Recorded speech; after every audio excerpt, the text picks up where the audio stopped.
और अन्य को भी समझाने की चेष्टा करो, क्योंकि आपको पता लग गया, आपके संपर्क में कोई आ, उसको बताने का आपका परम कर्तव्य बनता है, समझाने का, क्योंकि नहीं तो फिर आप दोषी हो जाओगे। क्योंकि हम सभी एक ही परमात्मा की संतान हैं और हम भी उसी स्थिति में थे पहले, जब तक हमें ज्ञान नहीं हुआ। और फिर ये साधना ना मिलने से, ये भक्ति ना मिलने से, परमेश्वर की शरण ना मिलने से हमारे ऊपर कितनी आपदाएं आनी थी, उससे भी आप परिचित हो जाओगे। तो फिर आप सबको बताने की चेष्टा करो। को मानने ना मानने वो कोई बात नहीं, आपका कर्तव्य बना है एक बार उसको एक बार छेड़छाड़ जरूर करे, उसने समझाने की चेष्टा करे और भक्ति बताओ आप प्रेम से। चाहे वो आपको बुरा भी बोला, काली नहीं माने, आपका फर्ज पूरा हुआ, आपने उसको परमात्मा का संदेश व चिट्ठी दे दी। अब वो माने ना माने वो फिर खुद जिम्मेवार है। आगे जाके जब ये प्राणी यहां संसार छोड़ कर जाता है तो उस संसार छूटते उसका सारी बात याद आ जाती है, तू के उद्देश्य से लेकर आया था संसार में और अब कर के रहा था। अब धर्मराज के यानी न्यायाधीश के पास जाकर तो उसको खड़ा कर दिया जाता है। अब न्यायाधीश पूछता है कि बोल भाई, देखा तेरी गठड़ी खोल, क्या कमा के लाया तू। वो तो उसके पास वो भी होता है सारा कुछ, तो उसको पता चल जाता है कहा मुझसे भूल होगी। अब वहां ये प्राणी एक बात कहता है, ये क्या कहता है कि हे भगवान, वहां जाके हमें भूल पड़गी। क्योंकि जब ये प्राणी संसार में आता है उससे पहले इसको सब जो है बता दिया जाता है कि तू पीछे भी बहुत जन्म बिगाड़ चुके हैं मनुष्य के, और अब क्या फिर तेरा दाव लगा है अपनी सत साधना करना, परम संत की खोज करना और शास्त्र अनुकूल साधना करके अपना जीवन सफल करना। तो ये यही सोच कर आता है, माँ के गर्भ में भी इसको याद रहती है, हे भगवान इनका गलती बनी सो बनी, आगे कभी गलती नहीं करूंगा, आपकी भक्ति करूंगा, एक बार मुझे इस गंध से निकाल दो, माँ के गर्भ से बाहर कर दो। तो वहां तो इसको याद थी, जब ये यहाँ आया तो तीनों गुणों का एकदम प्रभाव हो गया, त्रिगुणमयी माया का, ये फिर भी अचेत हो गया।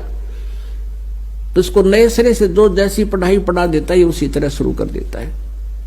तो फिर परमात्मा अपने सिर पर अब भार नहीं रखते, अपने सिर उलाना नहीं रखते, वो भी किसी ना किसी माध्यम से कोई संदेश उस तक पहुंचवा कर छोड़ते हैं। अब जगह जगह चैनलों पर चल रहा है, पुस्तक बांटी जा रही है, भगत बहन भाई आपस में जो मिलने वाले उनसे भी चर्चा कर रहे हो, तो उस तक संदेश पहुंचा दिया आपने। अब वो वहां जाकर के ये कहता है धर्मराज के दरबार में, जब यहां लुट पिट के चला जाता है भक्ति ना करके और कहने से भी नहीं मानता है, तब वो एक बात कहता वहां जाके, हे भगवान हमने पता नहीं चला, हमारे को किसी ने बताया नहीं, भक्ति कर लो। तब उसकी वो फिल्म चलाई जाती है, क्योंकि एक फिल्म तो हमारे अंदर कोड वर्डों में डिपॉजिट होती है, जो कर्म हम दिन रात करते हैं, और उसकी एक कॉपी भगवान के पास पहुंच जाती है, फैक्स हो जाती है, यहां से वो ईमेल हो जाती है,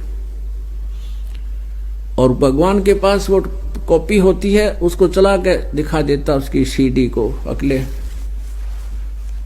तू क्या कह रहा है कि मेरे को किसी ने बताया नहीं, देखिए भक्त ये बहन क्या कह रही है तुझे, और तू क्या कह रहा है कि किसने देखा भगवान, मेरे पास समय नहीं है। तो फिर वो नीची गर्दन कर लेता है, हाँ परमात्मा कहा तो था इसने। तो पुण्यात्मा ना तो आपका सिर उलाना रहे, भगवान भी इस बात में उड़ाने में नहीं आता। अब चेष्टा करो मनाने की कि उसके ऊपर पहाड़ टूटेगा, तो परमात्मा वहां से भेज देता है कि चल नरक में जा तू। तो इस प्रकार ये प्राणी वहां जाकर समझ पाता है कि मेरे से गलती बन गई। तो फिर क्या बने भाई, अच्छे दिन पाछे गए और गुरु से किया ना हेत, अब पछतावा क्या करे, या तो चिड़िया चुग्गी खेत। तो पुण्यात्माओं आपका सौभाग्य है कि आपको परमात्मा का यूं मार्ग मिला।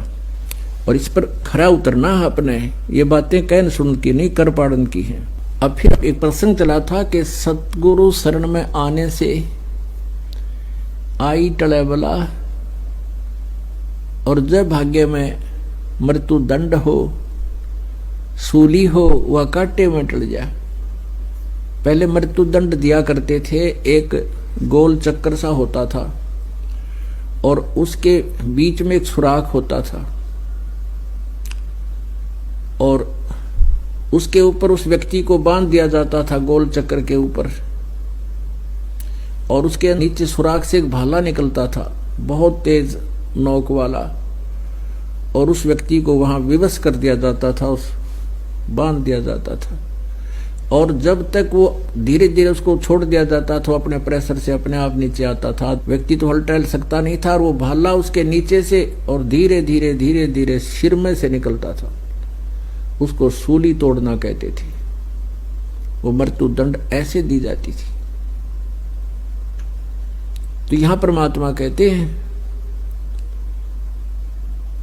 कि संत शरण में आने से आई टले बला, और जय मस्तक में सूली होवा काटे में टल जा। आपने ऋग्वेद मंडल नंबर 9 और सूक्त नंबर 1 का मंत्र 8 और 9 में बहुत बार दिखाया है, फिर आने पर समय आने पर दिखाएंगे। उसमें क्या लिखा है कि वो परम अक्षर ब्रह्म पूर्ण परमात्मा, ये वेद ज्ञान दाता भी वही है जिसने गीता ज्ञान दिया। ये सरपुरुष है।